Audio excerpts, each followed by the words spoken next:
All right, guys, we are back. Welcome back to the channel, guys. We're going to talk some Deontay Wilder. But before I do that, I want to send a quick shout out to three countries. Three countries that have been watching my videos as of late. And those countries are South Africa, Japan, and Vietnam. I want to send a special shout out to you guys. Now, those aren't the only countries that are watching the videos. Those are just three right now that I want to point out. I will be pointing out other countries as well. But I do want to thank you guys for liking the videos, for sharing the videos, and for enjoying the content. And I'm going to do my best. I'm going to do my best to try to keep it real with you guys. Stay honest with you guys, because I know how it is here in the YouTube space. You know, there's a lot of, shilling going on for the favorite fighters. There's a lot of capping. There's a lot of channels that say, they don't like what the mainstream media do, and then they turn around and they do the same thing. I'm just trying to be honest. And now I'm never going to get the big numbers like those guys, but I'm fine with that. Long as I can be honest with you guys and give you guys my true thoughts. And here's the thing. I do have fighters that, I favor. I've never hid that. But I will be honest about who I actually think is going to win the fight. There's not going to be any, shenanigans coming from my part. Case in point, Deontay Wilder. I wanted Deontay Wilder to win the fight. I talked about that in the video leading up to the fight. But I knew Zhilei Zhang would probably prevail. And I'll let you guys know that. I think Zhilei Zhang is going to win the fight. So I will do my best to stay honest with you guys when it comes to things like that. Because that's what the channel's about. Truth and, just truth. Truth is the big thing to me here on the channel. But anyway, I'm rambling. So let's get to it. Deontay Wilder. What happened? What happened to the Bronze Bomber, guys? Where did things go wrong for him? And I'm not necessarily talking about this fight from last night. I did do a video on that. Make sure you check out that video on the channel here as well. But I want to talk about where, everything turned for him in his career, the trajectory of his career. Where did everything go wrong? Now, thinking back on Deontay Wilder, the thing that stood out to me the most about him in his heyday was when he talked about being one face and one name. He talked about, being anointed. His grandmother said he was special and that he was anointed. And back then, Deontay Wilder, you could see that he had a lot of belief in himself. Now, even though we know Deontay Wilder was never a technically sound fighter, we knew that, he did have the great equalizer.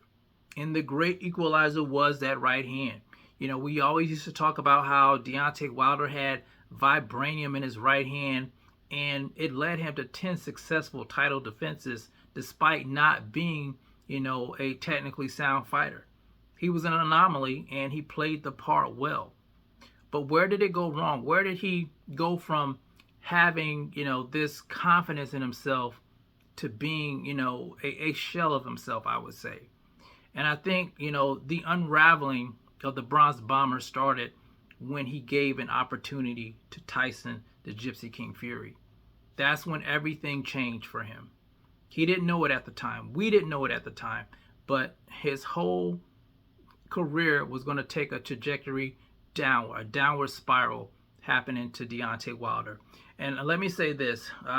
Those three fights, that trilogy with Tyson Fury, destroyed the Bronze Bomber, in my opinion. It really did. It took a toll on him. It took a huge toll on him. And not just physically. I think it took a toll on him mentally. You guys remember with the Glovegate stuff going on, a lot of that stuff weighed heavy on his mind.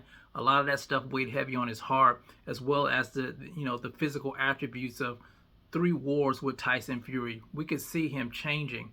And after those 3 fights, the third fight, when he got knocked flat out, we didn't see him for a long time after that. And then when Wilder did finally come back, you saw a change in him. He tried to be, I would say, a little less aggressive and a little bit more humble. And I think, the thing was, with Wilder, he was trying to be liked by a lot of the public out here because, his persona, in some people's eyes, they didn't like Deontay Wilder. And I think that bothered him a lot. And I can understand because he's a human being. He wants to be loved by the people. He wanted to be the people's champion. And people didn't like him that way. So I would say some fans didn't like him that way. and they were the louder of the two, I would say. And he wanted to be loved by the fans, so he came back with this new persona, and then people still, gave it to him. People still gave him shit about it. So even if he was, the mean, rugged Deontay Wilder or the nicey nice Deontay Wilder, people still did not gravitate towards him like that. They still had something to say. People made fun of his legs and other things as well. And like I said, it weighed heavy on his mind.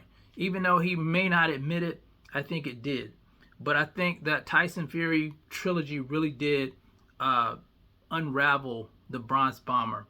And we saw him after that, fight, the second fight, of course, he got with Malik Scott. He fired Mark Breland. He brought in Malik Scott, and he tried to learn the basic fundamentals. And I thought, if you looked at him in training camps, he was doing well. He was utilizing the jab, left hook to the body, throwing combinations.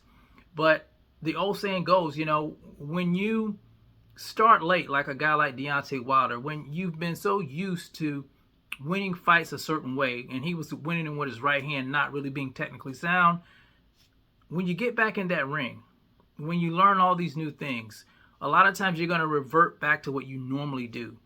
And that was the whole thing with Deontay Wilder. He reverted back to what he knows best, and that was being the Bronze Bomber.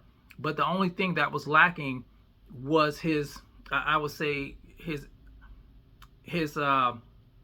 desire. I would say desire or his edge. It wasn't there. He would revert back to what he was doing, but you could see he was timid. You could see that he was reluctant to throw the right hand. And a lot of that was shell shock from the knockout from Tyson Fury in the third fight. It was still there. It was still weighing in the back of his mind. He didn't want to get knocked out cold. And I can understand that. That could, getting knocked out like that changes everything for a fighter. They could be extremely confident. Then after getting knocked out, it could shatter that belief in themselves. And I think that's what happened to Deontay Wilder. And it doesn't just happen to Deontay Wilder. It happens to a lot of fighters. We saw Adrian Broner when he fought Marcos Maidana. And, he didn't get knocked out, but he did take a shellacking in the fight. It changed Adrian Broner. Adrian Broner was reluctant to throw his hands after that. It does a lot to you mentally. And I think, Deontay Wilder's mental game was, picked apart, I would say, by Tyson Fury knocking him out, and just those three wars, and I would say, the scrutiny he was taking from a lot of the fans out there. He's only a human being. He wanted to be loved. He wanted to be the people's champion, like I said, and it just didn't happen for him. And I do want to give him his flowers while he's still here. He may not be the best technically sound boxer, but I think he did a lot in the sport. I think he did a lot to entertain us, and he did the best that he could. And, he made a lot of money, and now he can take care of his family. But hats off to Deontay Wilder. Anyway, guys, we'll see what happens with him. What's next for him? But I just wanted to kind of get that out there because a lot of people were wondering, what happened to the dog in Deontay Wilder. Well, I think, he lost that dog in that trilogy fight with Tyson Fury. It just, took a lot out of him, and he never recovered from that. But anyway, that is my take on it, guys. You guys let me know what you think about the Bronze Bomber. What do you think about his career? What do you think about him retiring? Do you like it? You think it's something he should do? You guys let me know how you feel about it in the comments section. It's the CMB. I'll talk to you guys in the next one. And I'm out. Peace.